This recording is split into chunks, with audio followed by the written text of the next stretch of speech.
Good morning, everyone. You can see we've got some snow, and I am going to take this opportunity to take out my SC rear-wheel drive 2024 Ioniq 6 because I have not gotten to drive this in the snow yet. So we're going to go out, take a look at what it's like driving a rear-wheel drive EV in the winter here in New England. You can see we got about 4 or 5 inches of snow last night. I did clear the driveway this morning here at my mom's house. But yeah, let's not waste any time. Let's head on out. These are the stock factory wheels. They are Hankook Ventus S2AS 225/55 R18. So for this drive, we will put the car in snow mode. You do that by holding down the drive mode button. It says snow there. It's going to limit your regen level to level 1 at the most, and that is so that it doesn't kind of lock up and allow you to skid. And it will dull the throttle response on the accelerator pedal, similar to eco mode. I'm pretty excited about this because I've never driven a rear-wheel drive car in the snow before. Let me get my seat heater going here, and let's hit the road. I just missed getting to go have some fun in the cul-de-sac here at my mom's house. The snowplow came right when I was about to head out, and they cleared the entire cul-de-sac, so I was a bit bummed about that. Okay, so just turning out onto the road. Wow, acceleration when you have the wheel turned all the way, really slow.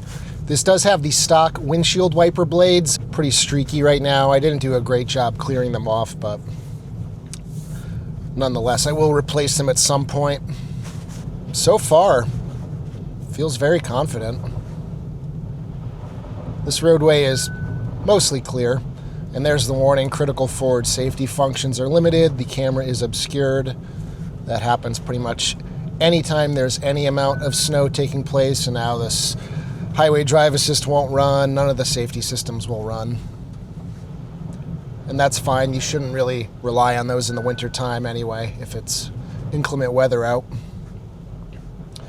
All right, so now we just crossed over into the town of Coventry that does a little bit worse job clearing their roads. Really doesn't feel too bad. Going around a little turn here.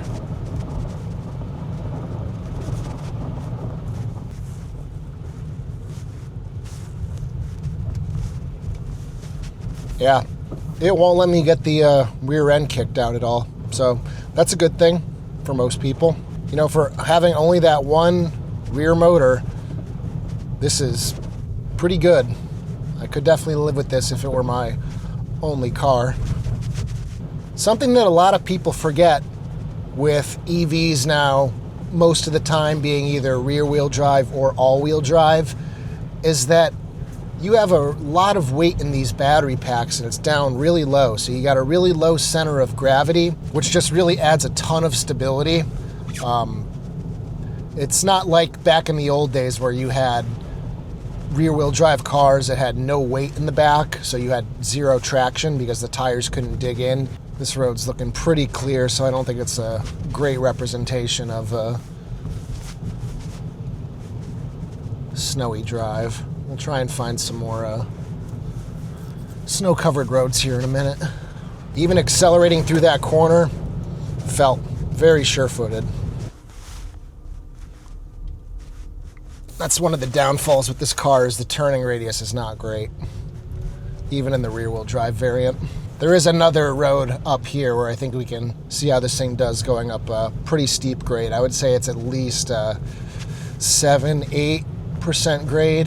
I'll have to double check it online, but it's a pretty steep hill. We'll see if it's cleared or not. One of these days I am going to put a set of winter tires on this thing, and we will see how it does with a dedicated set. I'm sure this thing is going to be fantastic. There's ABS kicking in. Even still, rear end's not coming out. These Hankooks seem a little bit better for winter driving than the Michelin Primacy that come on the Ioniq 5. Much more impressed with the traction and grip you get with these tires versus those.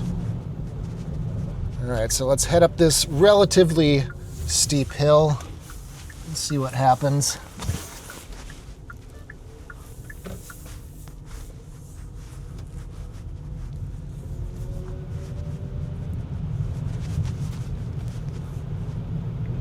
Yeah, no problem. Piece of cake. Honestly, this is kind of making me wish I went with the rear-wheel drive Ioniq 5 for the bigger range number, considering just how well this is doing in the snow, and the fact that I don't really have to drive in the snow unless I want to these days since I work from home now. Yeah.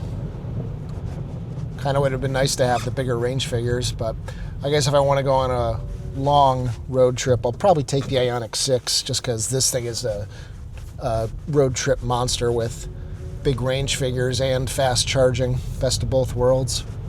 So we've been driving for 6.5 miles and our efficiency is quite low. We're down to 2 miles per kilowatt hour. There's a lot of resistance on the road from all this snow, so kind of to be expected.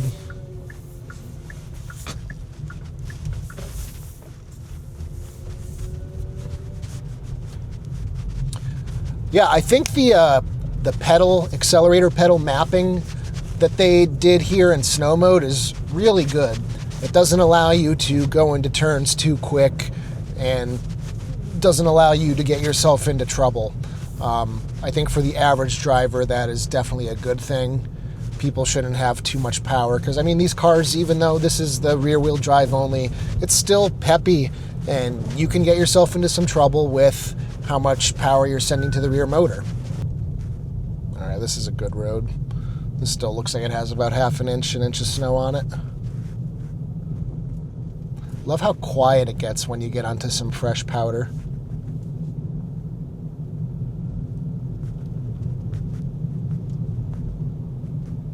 Got a little S-turn here. My grandfather actually built that house in the 40s. Okay, there we go. Back end came out a bit there.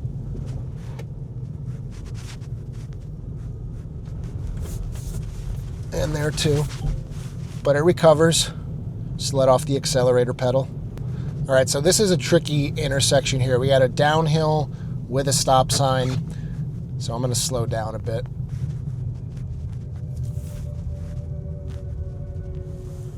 And it's just a two-way intersection. Traffic from the right doesn't have to stop.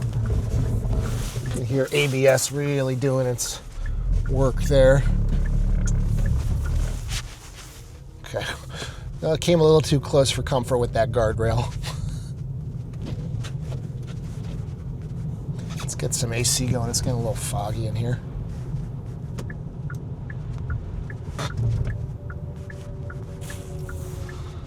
This is also a pretty dangerous intersection. You get people flying up the hill, people flying down the hill. No problem at all, though. Oh, so nice. Obviously, the all-wheel drive Ioniq 5 would be much better, but considering this car's limitation of not having that front motor, very good. Maybe I'll stop on this little stretch of hill right here and see if I can regain my speed. This is a steep little hill. So let's just see if I come to a complete stop here, how difficult it is to get going again.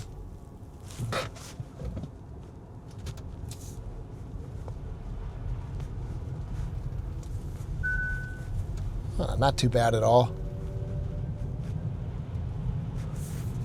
Very cool. So our overall efficiency over 9.9, 10 miles, 2.1 miles per kilowatt hour, took 27 minutes. So let's just say I am very impressed. I am much more impressed than I thought I was going to be going into this. I thought this thing was going to just struggle, but not at all. If you're somewhere where you're kind of on the line between you get snow, you don't get snow, do not let the fact that you don't have that front motor convince you to not go with the rear-wheel drive, especially if you want to do big road trip miles. The rear-wheel drive is going to be much more efficient on a road trip. One of the big pluses with the Ioniq 6 versus the Ioniq 5 is every version of the Ioniq 6 comes with a heat pump, rear-wheel drive or all-wheel drive. Makes no difference. So you don't give up that penalty like you do with the rear-wheel drive Ioniq 5, where it does not come with a heat pump. Don't know why. I think that's a big miss on their part. But yeah, I really like driving this in the snow. So I want to let you guys know there's more Ioniq 6 content coming in the near future. I haven't had it with me in Boston. It's been living here at my mother's house in Connecticut. We just didn't want to bring it up because it's complicated to move cars back and forth. And with me getting the new 2025 Ioniq 5, I wanted to get that before I brought this back. The old Ioniq 5 is out pretty soon, and then I'm going to have both the Ioniq 6 and the Ioniq 5 with me at all times. This way I can make more content on the Ioniq 6. I do really love this car. It's a shame that it's not selling better. So anyway, guys, if you like today's video, give it a thumbs up. Check out my store at ioniqguy.com for accessories for your Hyundai Ioniq 6. And consider becoming a channel member today for as little as 99 cents per month. For $3 per month, you can gain early access to all of these videos, and you will also get a 5% discount to my store. For $9.99 per month, you will get all those same benefits, but you'll also get a 10% discount off from my store. So if you're kind of interested in the automatic door locking device, that 1-month membership could pay for itself with that one use of the discount. But anyway, I will see you guys in the next one. Take care, everybody.